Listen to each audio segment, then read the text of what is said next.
नमस्कार सभी को। हम लोग थ्री डायमेंशनल ज्योमेट्री पढ़ रहे हैं और थ्री डायमेंशनल ज्योमेट्री में आज हम एक इम्पॉर्टेंट टॉपिक पढ़ेंगे जो है दो रेखाओं के बीच की दूरी। ऐसा कह रहा हूँ मैं चीज़ को आप, और बल्कि ये दूरी नहीं, न्यूनतम दूरी का टॉपिक है, जिसे शॉर्ट में हम लोग शॉर्टेस्ट डिस्टेंस टॉपिक कह सकते हैं। और ये क्वेश्चन शायद 6 मार्क्स में आना चाहिए आपके पास बोर्ड एग्जाम में। तो देखते हैं क्या कह रहा है। पहले तो कुछ थ्योरी है इसमें। तो दो रेखाओं के मध्य न्यूनतम दूरी को ही क्या कहेंगे? Shortest distance. तो shortest distance between two lines है टॉपिक तो ये है। अब इसके अंदर देखिए क्या कह रहा है। पहला पॉइंट आप नोट करिए कि अंतरिक्ष में दो रेखाएं, मीन्स स्पेस में कोई दो लाइनें हैं, वो प्रतिच्छेद करती हैं। मीन्स ये सोच स्पेस में, अब यहाँ बनाते थे तो बोर्ड में ही बनाऊंगा प्लेन में, तो ये दो रेखाएं अगर कट कर रही हैं, प्रतिच्छेद कर रही हैं, तो इंटरसेक्ट कर रही हैं, तो ऑब्वियसली इन दोनों रेखाएं जब कट कर गई तो उनके बीच की न्यूनतम दूरी क्या हो जाएगी? शून्य हो जाएगी। ये आपका 1 मार्क्स बन सकता है। इसी को आप स्पेस में समझ लीजिए। स्पेस में ऐसे समझ लीजिए, ये एक रेखा है, सोच लीजिए, इसको आगे पीछे प्रोड्यूस कर सकते हो। ऐसी ये दूसरी रेखा, जब ये कट हो गई एक दूसरे के साथ, तो यहाँ पर इनके बीच की दूरी क्या हो गई? शून्य हो गई। अंतरिक्ष में यदि दो रेखाएं समांतर हैं, अब ये रेखाएं, एक रेखा ये है, मान लीजिए एक रेखा ये समांतर है, आप ऐसे भी समझ सकते हैं टेढ़ा करके, लेकिन होना कैसा चाहिए? ऐसा नहीं होना चाहिए ना, एक इस तरह का और ऐसा, ऐसे तो आगे पीछे प्रोड्यूस कराऊंगा कट हो जाएंगे। तो ये समांतर रेखाएं आपके पास। तो अगर अंतरिक्ष में यदि दो रेखाएं समांतर हैं तो उनके बीच की न्यूनतम दूरी क्या होगी? उनके बीच लंबवत दूरी। तो दो रेखाओं के बीच, ये दो समांतर रेखाएं मान लीजिए, इनके बीच की लंबवत दूरी निकालनी है, दूरी शॉर्टेस्ट डिस्टेंस निकालनी, तो क्या करेंगे? किसी एक रेखा पर एक बिंदु लेंगे, मान लीजिए मैंने यहाँ पर लिया, और यहाँ से इस पर लंब डाल देंगे। ज्योमेट्री के हिसाब से तो ये हो गया।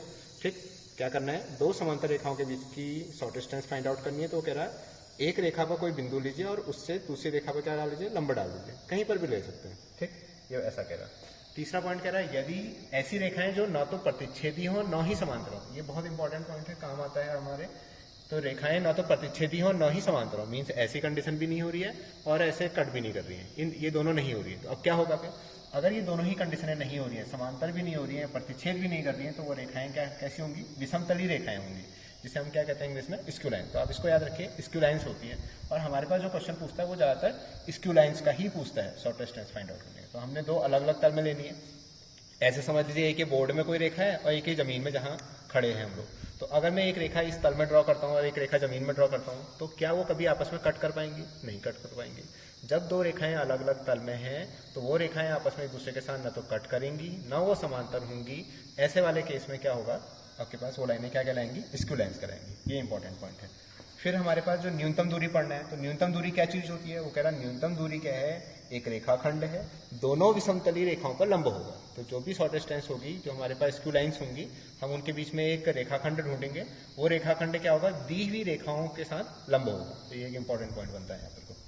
तो फिर उसके बाद इनके डेरिवेशन नहीं करा रहे हम लोग, दो फॉर्मूले याद कर लेते हैं। तो दो विषमतली रेखाओं के बीच की दूरी, तो अभी मैंने विषमतली वालों का करा है, इसी के बाद हम समांतर वालों का भी देखेंगे। तो दो विषमतली रेखाओं के बीच की दूरी, तो हमने रेखा की समीकरण पढ़ी है, और वो समीकरण है हमारे पास वेक्टर फॉर्म में भी होती हैं, सदिश रूप में भी होती हैं और अदिश रूप में भी। तो वेक्टर रूप में जब लिख रहा हूँ तो r = a + लैम्डा भी पढ़ी थी हमने, याद होगा आपको। तो अगर यहाँ दो रेखाएं हैं तो एक के लिए a1 b1 यूज कर लिया और एक के लिए क्या कर दिया? a2 b2। यहाँ लैम्डा है तो यहाँ म्यू हो सकता है। जब प्रश्न करेंगे तो लैम्डा ही होना जरूरी नहीं है, वहाँ स्मॉल t यूज हो सकता है, s यूज हो सकता है, k नहीं होगा, जनरली i j k के लिए करते हैं हम लोग। ठीक, तो यहाँ लैम्डा और म्यू कोई भी नंबर है आपके पास। ठीक, तो रेखाएं अगर इस रूप में होंगी तो आप इससे तुलना करिए, तो आपको पता चल जाएगा कि a1 क्या है, b1 क्या है, a2 क्या है, b2 क्या है। उसके बाद आप वो डायरेक्ट सूत्र याद कर लीजिए। वो सूत्र क्या है? अगर b1 b2 लिखे हुए हैं तो आपने b1 क्रॉस b2 करना है और उसका मैग्नीट्यूड करना है। याद करने का तरीका ऐसा आसान रहेगा, b1 और b2 क्या है? इसके, ये किस रेखा के समांतर है और ये किसके समांतर है? इन दोनों के साथ लंबवत। लंबवत क्यों कर रहा हूँ? क्योंकि आपको बताया ना, न्यूनतम दूरी निकालने के लिए एसडी के लिए क्या होता है? लंबवत वाला आता है। तो जब दो सदिश दिए रहते हैं तो उनके लंबवत सदिश कौन होता है? b1 क्रॉस b2, इसलिए क्रॉस किया, सोच लीजिए। फिर उसकी दिशा चाहिए, दिशा कैसे बनाते हैं? वेक्टर को उसके मैग्नीट्यूड से डिवाइड करते हैं, इसलिए b1 क्रॉस b2 अपॉन में b1 cross b2, mod of b1 cross b2 आया। और जो बिंदु दिए थे a1 और a2, आप a2 माइनस a1 करें चाहे a1 माइनस a2, दोनों याद कर सकते हो, क्योंकि लास्ट में ये नेगेटिव पॉजिटिव कुछ आएगा भी तो ये मॉड लगेगा। तो क्या आ गया formula? b1 cross b2 dot a2 minus a1 upon b1 cross b2। b1 b2 कौन है? जिनने दिशा बताई। a2 और a1 क्या है? वो बिंदु, वो लाइनें किस बिंदु से पास हो रही थी। तो ये सूत्र याद करना है। ऐसे ही आपने कहा हमें जो समीकरण दी थी वो तो कार्टेशियन रूप में दी थी, तो आप उनको इस फॉर्म में लिखेंगे, तुलना करेंगे तो क्या पता चल जाएगा? पॉइंट पता चल जाएंगे, x1 y1 z1। और a1 b1 c1 क्या होते हैं? डायरेक्शन रेशियोज होते हैं। ऐसी दूसरी लाइन के x2 y2 z2, दूसरी लाइन के dr a2 b2 c2। इसकी न्यूनतम दूरी के लिए सूत्र कैसे याद करेंगे?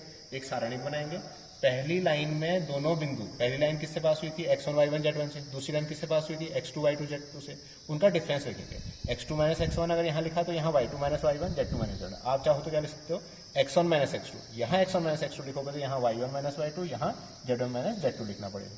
पहली लाइन के dr, दूसरी लाइन के dr, इसकी एक सारणी, और सारणी हल करनी आपको आती है। अपॉन में क्या आएगा, अपॉन में ऐसे याद कर लीजिए, अगर आप इस कॉलम को छुपाते हो, ये फर्स्ट इसका कोफैक्टर लिखते थे ना हम लोग, तो क्या लिखेंगे, ये जब लिखेंगे तो क्या आएगा, b1c2 माइनस b2c1, वही लिखा है देखो, b1c2 माइनस b2c1 का स्क्वायर। ऐसे ही दूसरा बीच वाले को छुपा लीजिए तो क्या आएगा, ये a2c1 माइनस a1c2, तो फर्क कुछ नहीं पड़ता, आपने आगे पीछे भी लिख दिया क्योंकि माइनस का स्क्वायर ही होना है। ऐसे ही जब थर्ड वाले को छुपाएंगे तो क्या बनेगा, a1b2 माइनस a2b1 का स्क्वायर। तो ये दो सूत्र याद कर लेने आपने न्यूनतम दूरी के लिए।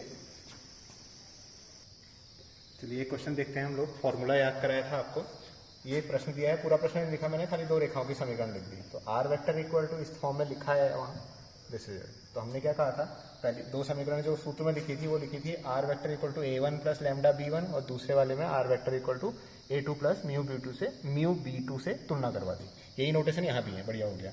तो ये तरीके से लिखा, ये मेरा a1 हो गया, ऐसे ही a2 हो गया, तो ये a1 a2 देख लीजिए लिखे हैं मैंने, ऐसे ही b1 b2 ये लिखे हुए। फिर उसके बाद सूत्र याद होना चाहिए, तुलना करनी है, फॉर्मेट सही तरह से लिख लीजिए, समझ में आ गया यार, क्वेश्चन वेक्टर फॉर्म का है, शॉर्टेस्ट टेंस का फॉर्मूला याद करना है। इसमें जो जो चीज़ चाहिए वो कैलकुलेट करते रहो, आपको जो पहले करना है वो कर लो, b1 क्रॉस b2 पहले कर लो, a2 माइनस a1, मैंने फिलहाल a2 माइनस a1 करवा दिया। अब आप देखिए यहाँ मैंने a2 माइनस a1 कैलकुलेट कर रखा है, तो a2 माइनस a1 मैंने डायरेक्ट लिखा है। a2 माइनस a1 का मतलब जो मेरे a2 और a1 वाले वेक्टर है उनको माइनस करना, तो आप उनको माइनस करके देखोगे तो ये रिजल्ट आएगा 3i, ऐसे ये 5j माइनस 2j 3j, और 6k माइनस 3k करके 3k आएगा। फिर चाहिए b1 क्रॉस b2, क्रॉस कैसे निकालते हैं, जब b1 b2 ijk के फॉर्म में लिखे हैं तो फर्स्ट रो में ijk लिखे, सेकंड रो में b1 के कंपोनेंट आप लिखेंगे तो वो 1 माइनस 3 और 2 है, और b2 के कंपोनेंट 2 3 1 है। सारणी हल करनी आपको आती है, फिर भी देख लीजिए i लिखा, ये -3 और इधर की ओर को -6, फिर सेंटर में -j आएगा और ये रिजल्ट 1 और ये -4। ऐसे ही k वाला लिखेंगे तो 3 और ये माइनस का और प्लस हो जाएगा, 3 + 6 कितना हो गया 9k, ये माइनस आएगा लेकिन बाहर से माइनस इसलिए प्लस हो गया, ये -9 है। ये b1 क्रॉस b2। फॉर्मूले में इसका मॉड भी चाहिए, मॉड कैसे निकालते हैं, i के कोफिशिएंट का स्क्वायर प्लस j के कोफिशिएंट का स्क्वायर प्लस k के कोफिशिएंट का square, -9 square plus 3 square plus 9 square, -9 का स्क्वायर माइनस का स्क्वायर प्लस ही होता है, 81 हो गया, 9 हो गया, 81 हो गया, 81 और 9 आपके पास 90 हो गया, 90 में 81 और ऐड करेंगे तो 171 के फैक्टर यहाँ कर लिख कर रखे मैंने, तो आप देख लीजिए 171 के 3 से डिवाइड होगा, 3 पंचे 15, 16 2 3 से 21, फिर 3 से 19 57, तो ये तो जोड़ा बना देगा, ये नहीं बना पाएगा, इसलिए कितना लिख दिया 3√90। अब उसके बाद फिर क्या चाहिए था, फॉर्मूला जो लिखा हुआ है b1 क्रॉस b2 और a1 माइनस a2 कर दिया मैंने, सॉरी a1 माइनस a2 नहीं, हम लोग ने क्या लिखा था वो a2 माइनस a1, तो ये b1 क्रॉस b2 निकाल रखा है -9i plus 3j plus 9k, और a2 माइनस a1 क्या निकाल रखा है 3i plus 3j plus 3k। आप a1 माइनस a2 भी करोगे तो माइनस की प्रॉब्लम आएगी, लेकिन बाद में सब सॉर्ट आउट हो जाती है, इसलिए रटने की जरूरत नहीं है कि a2 माइनस a1 करना है या a1 माइनस, दोनों से सही आएगा। तो डॉट करते हैं तो i वाला i के साथ -27, j वाला j के साथ +9, k वाला k के साथ 27, सॉल्व करेंगे तो 9 आ गया, बस फॉर्मूला में वैल्यू पुट कर दीजिए।